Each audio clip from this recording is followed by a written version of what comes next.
যা টুইট করেছি তা আবার ব্যাখ্যা দেবো কি করে? আমি কবিতা লিখবো, আমি ব্যাখ্যা দিকে লিখবো, আমি তো কালিদাস আর মল্লিনাথ একসঙ্গে হতে পারি না।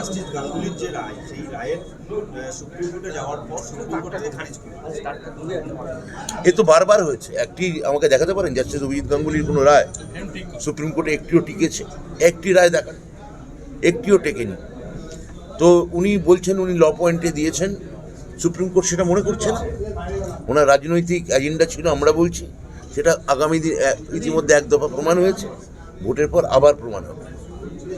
টাইম চলে যাওয়ার পর তাদেরকে আবার চাকরিতে নিয়োগ করতে দেওয়া, এটা দেখুন এডুকেশন ডিপার্টমেন্টের এখানে এটা হচ্ছে না। এখানে এটা নিয়ে আমি বলবো না। এখানে দমদম লোকসভা কেন্দ্রের প্রার্থী সৌগত রায়, তার উপলক্ষে আমরা এসেছি। এটা বিকাশ ভবন নয়। সন্দেশকালীন বিষয়টা চন্দ্রিমাদি বলে দিয়েছে। চন্দ্রিমাদি কি জিজ্ঞেস করুন, চন্দ্রিমাদি কি বলুন। সন্দেশকালীন